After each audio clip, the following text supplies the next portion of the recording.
स्वागत है दोस्तों आपका आपके अपने चैनल डीवर्क क्लासेस में। दोस्तों पिछली कई सीरीज़ में हमने मध्य प्रदेश जीके कंप्लीट किया और इससे पहले हमने कई करंट अफेयर्स की क्लासेस लाए। आज सामान्य ज्ञान के टॉपिक्स के अंतर्गत हम भारत का संविधान जो है वो पढ़ने वाले हैं और हम भारत के संविधान की जो पूरी श्रृंखला है उसको कंप्लीट करेंगे। एक कंप्लीट रूपरेखा जो है उसकी हम तैयार की है हमने संविधान के लिए, और संविधान को किस तरह से हमें पढ़ना है वो मैं आपको थोड़ा समझा देता हूँ। देखिए, संविधान पढ़ने के लिए हम सबसे पहले संविधान के अंतर्गत संविधान का जो विकास है उसको पढ़ेंगे, यानी कि संविधान जो वर्तमान स्थिति में है वो किस तरह से आया और उसको बनाने में जो पुराना इतिहास था हमारा वो किस तरह से काम में आया। उसके बाद हम पढ़ेंगे संविधान सभा यानी जिसने संविधान को तैयार किया उसके बारे में चर्चा करेंगे, जहाँ से हर एग्जाम में प्रत्येक एग्जाम में लगभग क्वेश्चंस जो है वो बनते ही है। उसके बाद हम प्रस्तावना पढ़ेंगे, संविधान का जो मूल उद्देश्य है वो प्रस्तावना जो है उसको पढ़ेंगे।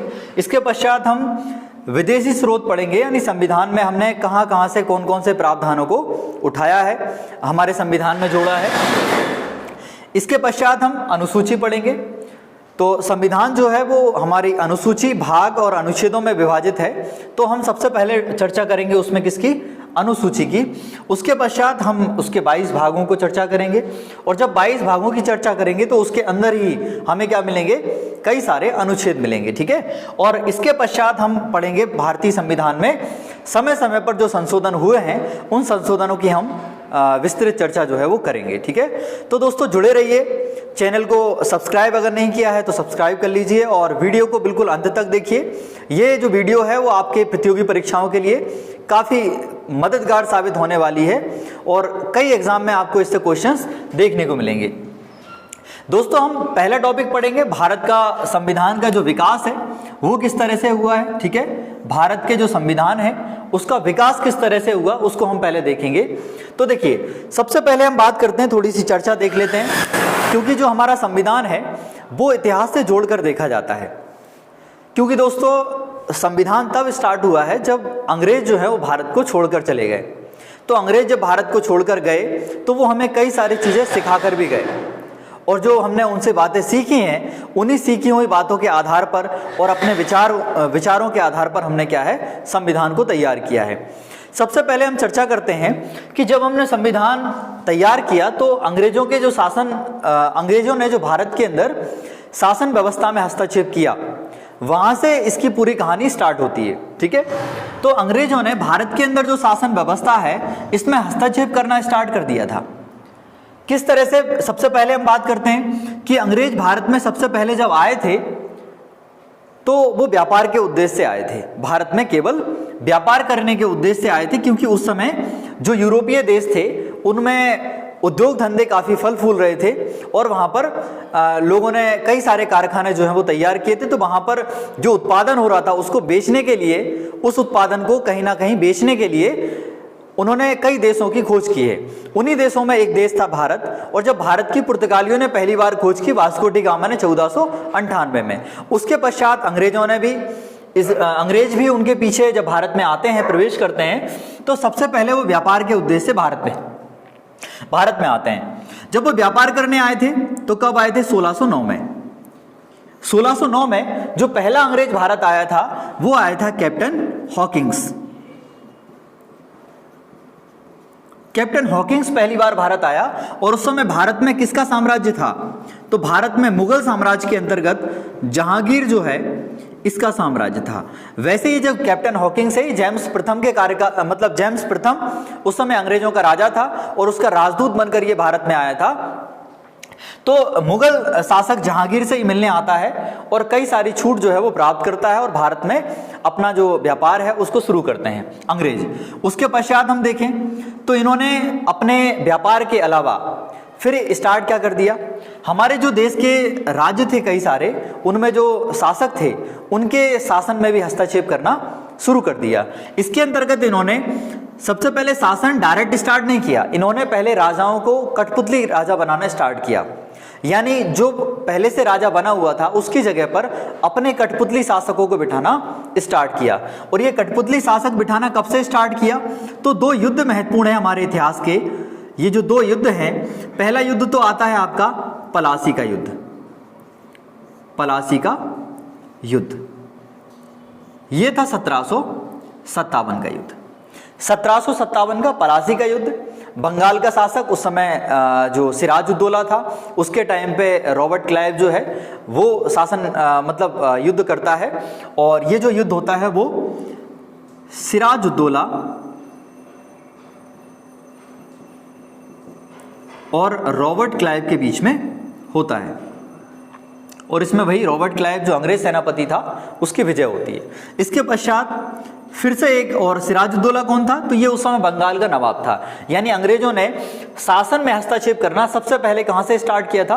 तो बंगाल से स्टार्ट किया था। ठीक है, उसके पश्चात एक दूसरा युद्ध होता है जिसको बोलते हैं बक्सर का युद्ध। बक्सर का युद्ध ये होता है 1764 में। और इसके अंतर्गत 3 शासक मिलकर भारत के और साथ साथ में हेक्टर मुनरो जो अंग्रेजी सेनापति था उन सबके बीच में युद्ध होता है और हेक्टर मुनरो उसमें जीत जाता है। उसके पश्चात से भारत में यानी बंगाल के अंदर जो शासक थे वो सब कठपुतली शासक के रूप में अंग्रेजों के शासक जो हैं वो आ गए। यानी कि हमारे भारत के इतिहास में ये जो दो युद्ध हैं ये काफी निर्णायक युद्ध साबित होते हैं। और इसके पश्चात से अंग्रेजों का भारत में शासन के क्षेत्र में हस्तक्षेप शुरू हो जाता है। इसके पश्चात हम आगे चलें तो ईस्ट इंडिया कंपनी जो है ये भारत में शासन करना स्टार्ट कर देती है। और कुछ समय बाद, खासकर ये कब से कब तक? तो 1773 से लेके 1857 तक शासन कौन चलाता है भारत में? ईस्ट इंडिया कंपनी चलाती है। उसके पश्चात भारत में शासन किसका हो जाता है? 1858 से लेके 1947 तक भारत में शासन चलता है क्राउन का, यानी कि महारानी का। ठीक है, और आप समझते ही होंगे कि ईस्ट इंडिया कंपनी से शासन क्राउन के हाथों में क्यों चला गया था? क्योंकि उस समय 1857 की क्रांति होती है और भविष्य में ऐसी कोई क्रांति ना हो भारत में, उसको दबाने के लिए, उसको रोकने के लिए जो साम्राज्य था वो किसके हाथों में आ गया? क्राउन के हाथों में आ गया। तो इस तरह से हमने अभी शॉर्ट में बिल्कुल देखा कि अंग्रेज जब भारत में आते हैं तो सबसे पहले व्यापार करने आते हैं, फिर भारत में जो शासक थे उनको कठपुतली बनाना शुरू करते हैं। उसके पश्चात ईस्ट इंडिया कंपनी जो है ये शासन करना स्टार्ट कर देती है। और उसके पश्चात जो क्राउन है, सीधा जो शासन है वो अंग्रेजी क्राउन के हाथों में पहुंच जाता है। और इस तरह से भारत में अंग्रेजों का शासन शुरू होता है। उसके पश्चात फिर हम चलेंगे आगे तो हमारा संविधान जो है वो बनेगा। ठीक है, पर जब भारत में ईस्ट इंडिया कंपनी और क्राउन का शासन चल रहा था उस समय भारत में शासन किस तरह से चलाना है उसको कौन बता रहा था? तो ब्रिटेन की संसद। ब्रिटेन की जो संसद है वो नियम बनाकर भारत में भेजा करती थी और उन्हीं नियमों के तहत भारत में जो शासन है वो चलाया जाता था। तो सबसे पहले हम बात करें तो पहला अधिनियम जो इंग्लैंड की संसद के द्वारा भारत में बनाकर भेजा गया वो कौन सा था? तो 1773 का रेगुलेटिंग एक्ट। देखो, हम ये नियम क्यों पढ़ रहे हैं? हम ये नियम इसलिए पढ़ रहे हैं क्योंकि आगे चल के यही जो अधिनियम है यही हमारे संविधान की क्या बनेंगे? नींव बनेंगे। इन्हीं अधिनियमों से हमने प्रावधान उठाए हैं और हमारे संविधान में कुछ प्रावधानों को शामिल किया है, जो हमें सुटेबल लगते हैं वो हमने शामिल किए हैं। तो सबसे पहले तो हमें ये प्रावधान पढ़ने होंगे कि अंग्रेजों ने भारत में जब शासन चलाया उस समय उन्होंने किस तरह के अधिनियमों का पालन किया था। तो उसमें जो पहला अधिनियम आता है वो आता है 1773 का रेगुलेटिंग एक्ट। देखिए, नाम से ही समझ में आ रहा है, नाम से ही समझ में आ रहा है कि किस लिए बनाया गया था। रेगुलेटिंग मतलब भारत को किस तरह से रेगुलेट करना है, यानी भारत को किस तरह से प्रशासित करना है, उसके लिए बनाया गया था 1773 का ये एक्ट। इस एक्ट के द्वारा जो कंपनी थी उसको व्यापार करने का एक अधिकार प्राप्त हो गया था 20 सालों के लिए। ठीक है, तो ये याद रखना है। सबसे पहला प्रावधान क्या था इसमें? तो कंपनी को 20 सालों के लिए एक अधिकार प्राप्त हो गया। अगला, संसदीय नियंत्रण किसके ऊपर? ईस्ट इंडिया कंपनी के ऊपर। यानी अब जो ईस्ट इंडिया कंपनी बनाकर व्यापार करने के लिए भेजी गई थी अब उसके ऊपर संसद का नियंत्रण होगा। कौन सी? ब्रिटिश की संसद। तो ब्रिटिश की संसद का सीधा नियंत्रण किसके ऊपर हो जाएगा? ईस्ट इंडिया कंपनी के ऊपर। फिर एक महत्वपूर्ण, बहुत ही महत्वपूर्ण प्रावधान है ये, इसको अच्छे से समझना है कि 1773 में जो सुप्रीम कोर्ट है हमारा, वो पहली बार बना था। भारत में पहली बार सुप्रीम कोर्ट की स्थापना की गई थी इसके तहत, 1773 के अधिनियम के तहत। कब की गई थी? 1774 में। कहां पर की गई थी? तो कलकत्ता के अंदर। तो भारत में पहला सुप्रीम कोर्ट कहां बना था? कलकत्ता में बना था 1774 में। और इसमें 1+3 का स्ट्रक्चर था, यानी एक मुख्य न्यायाधीश था और 3 अन्य न्यायाधीश थे। एक जो मुख्य न्यायाधीश था उसका नाम था Elijah Impey, sir Elijah Impey, ये मुख्य न्यायाधीश था। और इसके अलावा जो अन्य न्यायाधीश थे उनमें आते हैं कौन? हाइड करके आता है एक तो, ठीक है, हाइड आएगा। दूसरा चैम्बर आता है ना, सर चैम्बर, सर हाइड। और एक और व्यक्ति इसमें शामिल था जिसका नाम था लिमेस्टर, ठीक है,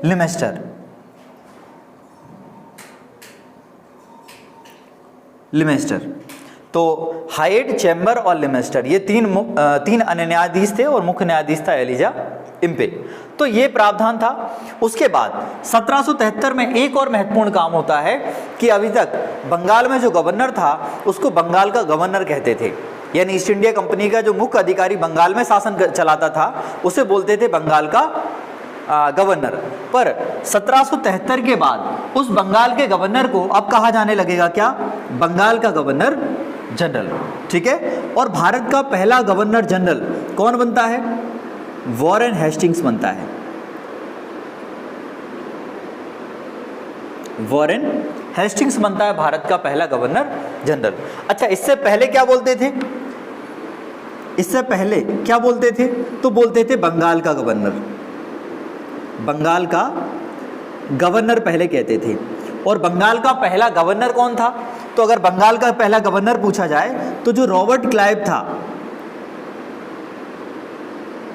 ये था बंगाल का पहला गवर्नर। और बंगाल का आखिरी गवर्नर और बंगाल का पहला गवर्नर जनरल कौन था? वॉरेन हेस्टिंग्स था, ठीक है। लास्ट जो था वो कौन था? वॉरेन हेस्टिंग्स था। तो ये महत्वपूर्ण चीज है, ठीक है। बंगाल के गवर्नर को बंगाल का गवर्नर जनरल कहा जाने लगा। और बंगाल का पहला गवर्नर जनरल कौन बनता है? लॉर्ड वॉरेन हेस्टिंग्स बनता है, ठीक है। तो ये था 1773 का रेगुलेटिंग एक्ट, जिसमें ये सारे प्रावधान थे। इसके बाद एक अधिनियम आता है जो आता है 1981 में आता है, ठीक है। मैं इसको यहाँ लिख देता हूँ अधिनियम को। जो सेकंड अधिनियम आता है वो आता है 1981 का एक्ट ऑफ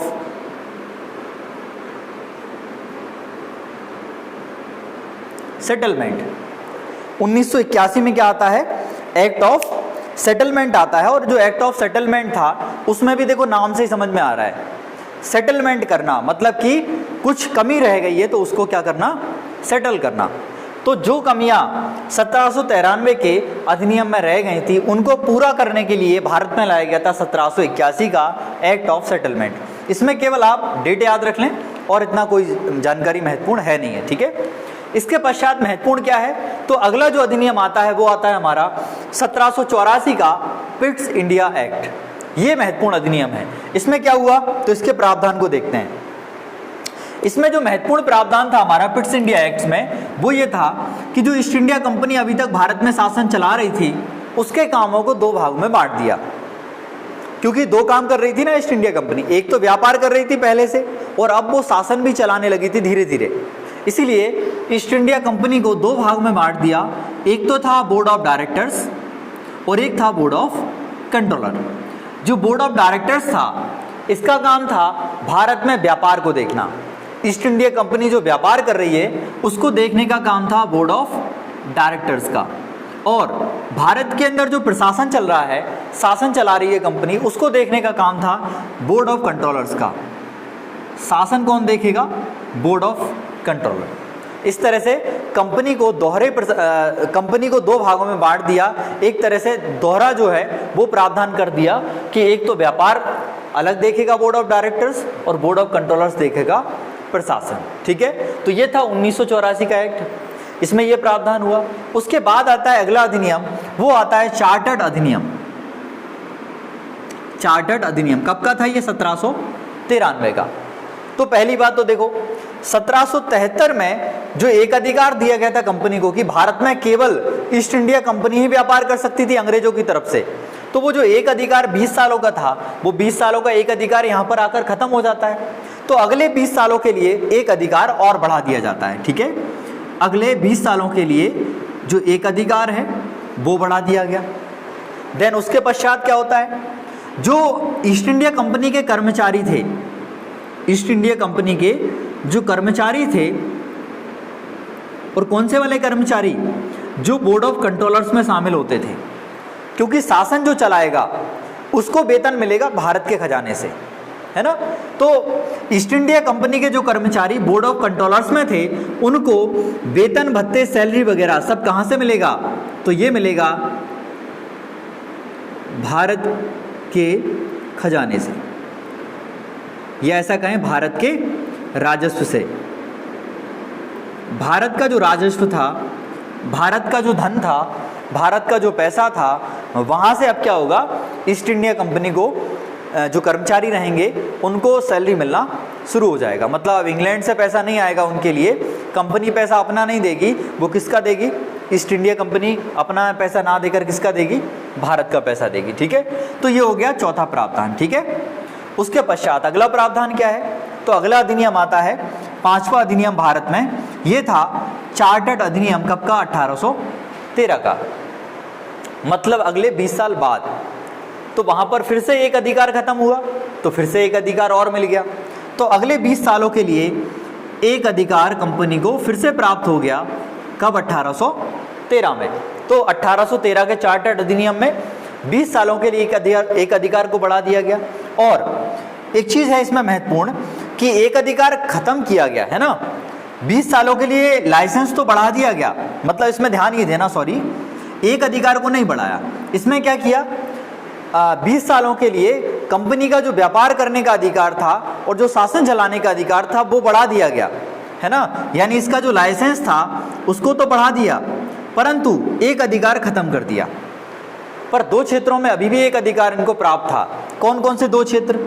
एक तो चाय, मतलब हमारे क्षेत्र में एशिया, जो पूर्वी एशिया का क्षेत्र था, वहां पर चाय का व्यापार केवल कंपनी करेगी।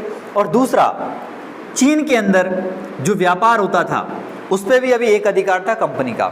इसके अलावा सारे एक अधिकार जो है कंपनी के खत्म कर दिए गए। मतलब ये था कि चार्टर अधिनियम 1813 में 20 सालों के लिए लाइसेंस तो मिला कंपनी को, यानी कंपनी बनी रहेगी, पर कंपनी के अलावा भी कोई अगर व्यक्ति और आना चाहता है भारत में ब्रिटेन की तरफ से, तो वो भी आ सकता था। ठीक है, तो ये एक अधिकार खत्म हो गया। जब एक अधिकार खत्म हुआ तो भारत में किस किस को आने की परमिशन मिल गई? तो एक पहला व्यक्ति, कोई भी ब्रिटिश नागरिक अब भारत में आ सकता था। कोई भी ब्रिटिश नागरिक जो है ये भारत में आ सकता था। और इसके अलावा कोई भी ईसाई मिशनरी भी भारत में आ सकता था। ईसाई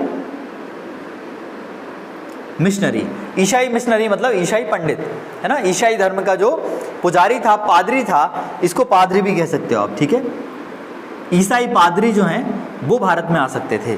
देखो, इनके भारत में आने से भारत का एक और समीकरण चेंज हुआ। भारत में अब जो हिंदू और मुस्लिम रह रहे थे और सिख रह रहे थे, है ना, और सारे कई जो धर्म रह रहे थे, पर ईसाई धर्म भारत में भारतीयों का नहीं था। यानी भारतीय जो थे वो ईसाई नहीं थे, मगर ईसाई पादरियों के आने के बाद से इन्होंने भारत में ईसाई धर्म का प्रचार प्रसार किया और भारत में ईसाई संस्कृति को फैलाया। इस तरह से भारतीयों को ईसाई बनाने इन्होंने स्टार्ट कर दिया। ठीक है, अगला जो अधिनियम आता है हमारा, वो आता है 1833 का चार्टर्ड अधिनियम। ठीक है, जो चार्टर्ड अधिनियम 1833 में आया, ये फिर से 20 साल बाद आया। यानी देखिए, अधिकांश जो अधिनियम है हमारे, उनमें 20 सालों का अंतर आ रहा है। तो आपको याद करने में काफ़ी आसानी रहेगी कि कंपनी को 20 सालों के लिए अधिकार दिया जाता था व्यापार करने का या शासन करने का। उसके बाद 20 सालों बाद फिर से उनके जो नियम थे उनमें परिवर्तन होता था। तो इस बार क्या परिवर्तन होता है, देखिए सबसे पहले तो जो कंपनी थी ईस्ट इंडिया कंपनी, उसके व्यापारिक अधिकार को खत्म कर दिया, यानी अब कंपनी व्यापार का काम नहीं करेगी और अब क्या करेगी, शासन करेगी, केवल भारत में केवल शासन करेगी।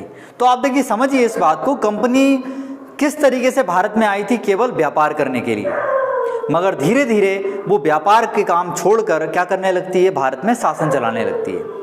तो ये कंपनी का एक बहुत ही सोचा समझा एक साजिश थी ये, ठीक है। और दूसरा काम क्या होता है, जो भारत का गवर्नर जनरल था वो नाम हो गया बंगाल के गवर्नर जनरल का, ठीक है। यानी पहले जो गवर्नर जनरल नाम था, पहले क्या नाम था, पहले उसको बोलते थे बंगाल का गवर्नर जनरल, ठीक है। और अब क्या होगा, बंगाल का गवर्नर जनरल ना कहकर अब उसे क्या बोलेंगे, भारत का गवर्नर जनरल। और भारत का जो पहला गवर्नर जनरल बना वो बनता है लॉर्ड विलियम बेंटिक।